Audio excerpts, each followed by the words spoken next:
Hoy vamos a ver la energía potencial elástica.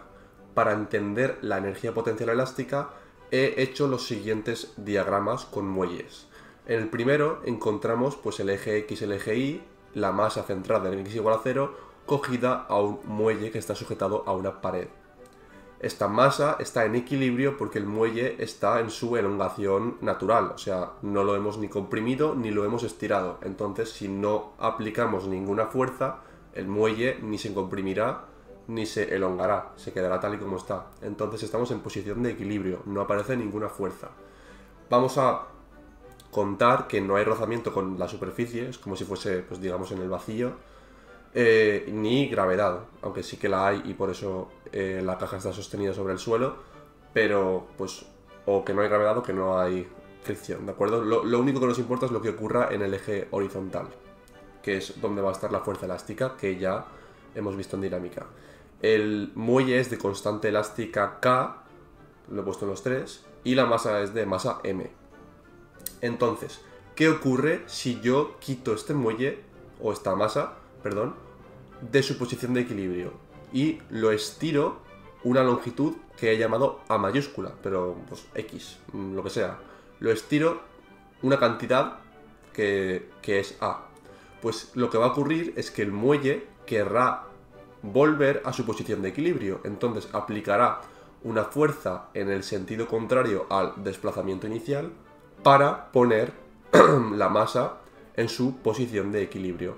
Esta fuerza es la que ya hemos visto como fuerza elástica, y en este caso la fuerza elástica irá hacia la izquierda, porque como lo que hemos aplicado ha ido hacia la derecha, pues la fuerza elástica tiende a volver al punto de partida, al punto de equilibrio. En el caso en el que hayamos comprimido el muelle, lo que hará la fuerza elástica es todo lo contrario, será empujar la masa, es decir, irá hacia la derecha. Fijémonos que en ambos casos la fuerza elástica ha ido en contra del movimiento inicial que hemos aplicado para quitar del equilibrio la masa. Ya sabemos que la fuerza elástica en forma vectorial, sobre todo, voy a ponerla específicamente aplicada en el eje X, es de esta forma. La fuerza elástica es igual a menos K por X por el vector Y, ¿vale? Acordemos que el vector Y es el vector unitario 1, 0 en el eje X. Si la X es positiva, tendremos que negativo por positivo es negativo y la fuerza irá hacia la izquierda, ¿vale? Si la X es positiva, que tenemos hacia la derecha, el vector irá hacia la izquierda. Si la X es negativa, negativo por negativo dará positivo y la componente será positiva y por tanto la fuerza irá hacia la derecha. Eso es lo que ocurre. Entonces es la descripción matemática de la fuerza elástica. Bien, hasta aquí podemos decir, vale, ahora si lo que queremos es determinar cuál es la energía potencial elástica, si es que existe, que evidentemente existe, pues tal y como hicimos con la fuerza peso, pues ya está, ¿no? Será trabajo, será igual a fuerza elástica, producto escalar, vector desplazamiento. ¿No? No. Esto, si nos acordamos bien de cuando lo vimos en los vídeos de trabajo, de energía cinética, de teorema de fuerzas vivas, de energía potencial gravitatoria, en un montón de ejercicios, siempre, o en la gran mayoría seguro que está especificado, es cuando aplicamos una fuerza que es constante. Es decir, es independiente de la posición en la que está aplicada esa fuerza, o del tiempo en el que está aplicada esa fuerza. Es una fuerza constante. Esto solo sirve cuando la fuerza es constante. En este caso, la fuerza elástica no es constante, depende de cuánto hayamos elongado el muelle. Entonces esto está prohibido. Esto no se puede utilizar ahora mismo como definición de trabajo. ¿Qué podemos utilizar entonces para definir la energía potencial elástica? Si no nos sirve el producto escalar, ¿qué podemos hacer? Bien, realmente el producto escalar sí que sirve, pero para cantidades diferenciales, que eso ya pues va más en segundo bachillerato, y habrá una forma más sencilla que la que vamos a hacer ahora de desarrollar la energía potencial elástica cuando sepáis integrar. Si alguien sabe ya hacer integrales, pues entonces es bastante sencillo, pero si no sabemos hacer integrales, vamos a buscar una forma de poder averiguar cuál es esta energía potencial elástica sin necesidad de hacer esa integral. Bien, vamos a hacer una gráfica de lo que es la función fuerza elástica, porque claro, eso es un vector cuyo componente x es una función y cuyo componente y es otra función. La de la componente y evidentemente es 0 porque en nuestro sistema no hay componente y, y la del eje x es menos k por x. Esto de aquí es una función, digamos, llamamos la función fuerza elástica que depende de x y lo podemos representar en el gráfico de toda la vida de x contra y, donde la y es la función que estamos estudiando. Así que vamos a hacer los ejes, ¿vale? Esto es un diagrama de fuerzas, digamos, y esto de aquí es una función, ¿vale? Son cosas distintas, aunque las dos se expresen con ejes. X, fuerza elástica que depende de x. Vale, ¿qué forma tiene esta función? Pues, si nos acordamos un poquito de matemáticas, ¿cómo podríamos representar una recta como función de x? Pues f de x era igual a mx más n. Tenía esta forma, donde m era la pendiente de la recta y n la ordenada en el origen. Pues podemos ver que se parece mucho a la forma de esto de aquí, porque tenemos que la fuerza elástica que depende de x es menos k por x más 0, si lo queremos ver así. Entonces 0 es la ordenada en el origen, o sea, la función pasa por el punto 0, 0, porque cuando la x vale 0, la y, que en este caso es la fuerza elástica, vale 0, entonces 0 igual a 0. La función pasa por el 0. Y la pendiente, ¿vale? Esta m y esta k, aunque sean letras distintas, pues realmente representan lo mismo, que es la pendiente, cuando lo interpretamos pues geométricamente. La pendiente viene dada por la constante de elasticidad del muelle. Como la constante de elasticidad del muelle es pues, positiva y le hemos puesto un menos delante, en cómputo global su pendiente es negativa. Entonces es una recta que pasa por el eje x con pendiente negativa. Pues es algo, pues digamos que, a ver si me sale recto, algo así. Esta es la fuerza elástica, la representación de la fuerza elástica en función de x. Bien, vamos con esta situación. La situación en la que el punto de equilibrio es el 0 y hemos desplazado la masa una distancia a o distancia d o distancia x, la que como queráis llamarlo, del punto de equilibrio. Entonces nos hemos puesto, digamos que aquí, ¿vale? En más a. Si evaluamos la función en a, el resultado será, pues, meter aquí, en vez de una x, una a. La fuerza elástica será menos k por a. Esto es lo de, pues, toda la vida de evaluar una función en un punto. Esto es a, no es un 1. Vale. Ahora, vamos a hacer una cosa y es calcular el área que hay entre el eje x y la función. Es decir, esto de aquí. Porque esto nos va a dar pistas de cómo calcular el trabajo. Y ahora veremos por qué. De momento hay que fiarnos de que este área nos va a dar algo de información. Esto es un triángulo rectángulo. Aunque da igual lo de rectángulo, es un triángulo. El área de un triángulo es base por altura partido por 2. Entonces, vamos a dejar los signos tal y como están, porque va a interesar para calcular el trabajo. Y esto será, pues la base es a. Vamos a calcularlo por aquí. Voy a dejarlo como área, voy a ponerle como a bonita, porque hemos llamado a al desplazamiento. Área será igual a un medio de la base, que es a, ¿vale? Esta a es una x, realmente puedo poner x, pero ya que lo he llamado a, pues lo dejo como a. Porque también tiene que ver con la amplitud del movimiento armónico simple que es generado por la fuerza elástica. Así que, pues bueno, tiene sentido que se llame a también, aunque se puede llamar como queráis. Un medio de la base por la altura.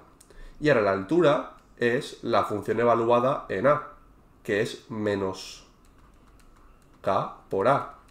Si, pues, operamos esto, va a quedar como menos un medio de k por a al cuadrado.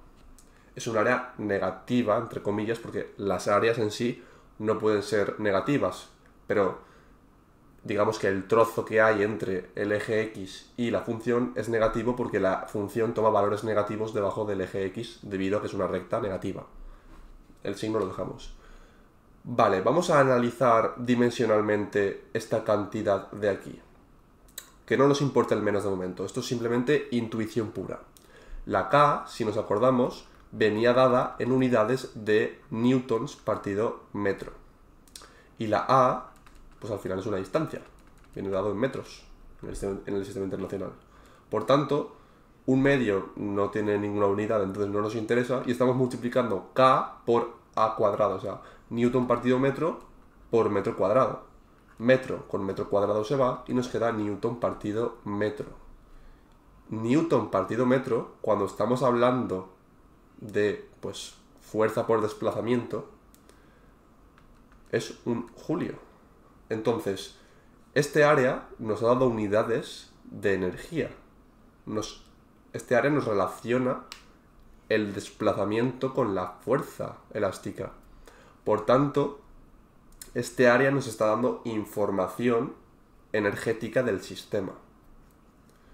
Esto se entiende bastante mejor en segundo bachillerato cuando se ven integrales y se ve que el área debajo de la curva, por ejemplo en física, cuando tenemos una gráfica de velocidad, tiempo aquí y velocidad aquí, la integral, o sea, el área debajo de la curva, representa la posición.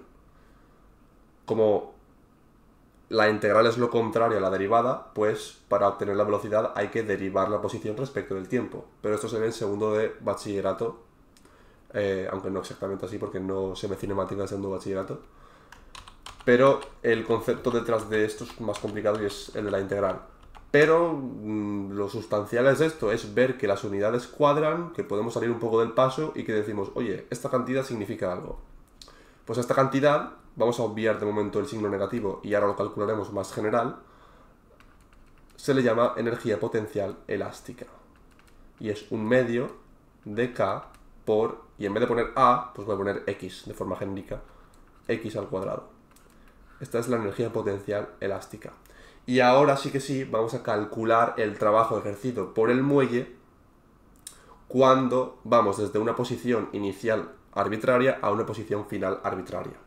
Bien, vamos a calcular el trabajo que realiza un muelle cuando se mueve desde una posición arbitraria X inicial a una posición arbitraria X final. Es decir, el trabajo que realiza la fuerza elástica.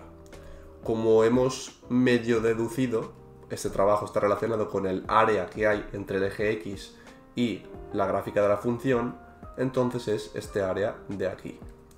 Claro, este área de aquí, pues ya no es exactamente un triángulo, ¿vale? Le falta esto. Entonces, podemos hacer varias cosas. Podemos calcular el área total de este triángulo grande y restarle la de este triángulo pequeño. O podemos descomponer este área en dos partes, en un rectángulo y en un triángulo, y el área total será la suma de las dos áreas. Vamos a hacerlo así. Este es el área 1 y este es el área 2. Entonces, el trabajo, ya lo vamos a definir de esta forma, pues será 1 más 2. ¿Qué es 1 y qué es 2? Vamos a poner todos los signos que toquen. Vale. 1 es base por altura, porque es un rectángulo. ¿Cuál es la base? La base es esto. Es decir, es x final menos x inicial. Lo que sobra es la base. Por tanto, base es x final menos x inicial. Por altura. ¿Cuál es la altura? La altura es esto de aquí. Es decir, la función fuerza elástica evaluada en x inicial, ¿vale? Es esta altura de aquí, porque es la que da con el punto de x inicial. Por tanto, es fuerza elástica evaluada en x inicial. Vamos a desarrollarlo un poquito, y es que esto es x final menos x inicial por... Y ahora, fuerza elástica evaluada en x inicial es menos k por x inicial. Menos k por x inicial. Entonces, todo en cómputo global, digamos que es menos x final menos x inicial, todo con el paréntesis, o sea, este menos es como un menos 1 que era distributiva, pero de momento lo dejaré así, por k x inicial. Ahora vamos con 2. Será, como es un triángulo, será un medio de la base por la altura, es decir, lo mismo que aquí, pero añadiendo un medio. Lo que pasa es que la altura será algo distinto, vamos a verlo. Será un medio de la base, que la base es la misma, o sea, x final menos x inicial, por la altura. La altura es esto de aquí. Claro, la altura es esto menos esto, es lo que sobra. Esto es f evaluado, bueno, f elástica evaluado en x final. Y esto es f elástica evaluado en x inicial. Por tanto, la altura es fuerza elástica evaluado en x final menos fuerza elástica evaluado en x inicial. Tenemos esto de aquí. Vamos a hacer como antes y vamos a poner que es cada una de estas cosas. Esto es un medio de x final menos x inicial por fuerza elástica evaluada en x final. Es menos k por x final menos fuerza elástica evaluada en x inicial menos k por x inicial. Vamos a desarrollar esto un poquito más. Recupero esto, un medio de x final menos x inicial por menos k por x final, menos k por x final. Y ahora menos por menos más k por x inicial. Bien. Voy a hacer una cosa y es, voy a meter un medio aquí dentro. Vale. Ya tengo 1. Esto es un por. Y ya tengo 2. Ahora lo único que tengo que hacer para calcular el trabajo es sumar 1 y sumar 2. 1 más 2, ¿vale? Área igual a 1 más 2 será 1, que es x final menos x inicial por, y con un menos delante, acordémonos, kx inicial más todo esto de aquí, que es x final menos x inicial por menos un medio de kx final más un medio de kx inicial. Y ahora, pues simplemente hay que agrupar términos a saco. Bien. Vamos a sacar factor común, esto de aquí, porque fijémonos que esto, pues si queremos lo podemos llamar a minúscula. A minúscula. Entonces, a minúscula es como si fuese un 3. Es como si tuviésemos menos 3 por esto más 3 por esto. ¿Vale? Todo esto va junto y todo esto va junto. Entonces lo podemos sacar de factor común. De forma que nos queda que el menos lo voy a dejar junto a esto. Por tanto, esto es x final menos x inicial por, y voy a abrir un paréntesis grande. Esto es menos k por x inicial. Y ahora esto es menos un medio de k por x final más un medio de k por x inicial. Podemos seguir agrupando esto con esto. Y es que un medio de esto menos 1 de esto, porque fijémonos que es lo mismo, k por x inicial, es como hacer un medio de x menos 1x, ¿vale? O sea, es exactamente lo mismo, solo que en vez de x es k por x inicial, k por x inicial, no importa el nombre que se le dé. Claro, un medio menos 1 es menos un medio, entonces esto queda como, bueno, esto lo sigo dejando igual, y esto es menos un medio de k por x inicial menos un medio de k por x final. Y ya está casi. Ya está casi, ya está casi. Podemos sacar como factor común menos un medio de k. Espero que nadie se pierda aquí. Voy a hacer aquí una línea. Opa. Hacer aquí una línea grande. Porque está repetido, o sea, un medio de k y un medio de k está repetido y menos está repetido. Si quitamos el menos, será una suma de dos cosas, será la suma de x inicial y la suma de x final. Entonces, voy a poner aquí menos un medio de k, y ahora esto es x final menos x inicial, que es esto de aquí, por lo que me ha quedado de sacar el factor común, que es x inicial más x final. Y ahora ya está, porque esto es una identidad notable que se supone que tenemos que saber, y es pues a menos b por a más b, que si nos acordamos, ¿vale? Esto lo dejo así. Esto es el primero al cuadrado, ¿vale? X final, pues como se suman, o sea, es el que está sumando y el otro es el que está restando, es como si esto lo pongo al revés. Es x final al cuadrado menos x inicial al cuadrado. Entonces, vamos a meterle un medio de k dentro y vamos a dejar el menos fuera, así para acabar. Esto es menos 1 medio de k por x final al cuadrado menos 1 medio de k por x inicial al cuadrado. Como habíamos definido la energía potencial elástica como 1 medio de k por x al cuadrado, esto, como lo ha sido con la energía potencial gravitatoria, es menos la variación de energía potencial elástica. Es decir, el trabajo que hace un muelle, o el trabajo de la fuerza elástica, es menos la variación de energía potencial elástica. Y por tanto, si en un sistema única y exclusivamente actúa la fuerza elástica, por el teorema de fuerzas vivas, esto además será la variación de energía cinética. De forma que la variación de energía cinética más la variación de energía potencial elástica será 0, lo cual quiere decir que se conserva la energía cinética más potencial, solo que en este caso solo hay potencial elástica. Si se añadiese la fuerza peso, pues también se conservaría esa energía. Entonces, ya tenemos una especie de energía mecánica con muchos componentes, y es energía cinética más energía potencial, y la energía potencial es energía potencial gravitatoria y energía potencial elástica. Estas dos juntas son la energía potencial del sistema. Hay más energías potenciales que ya veremos. Y de momento este ha sido el vídeo.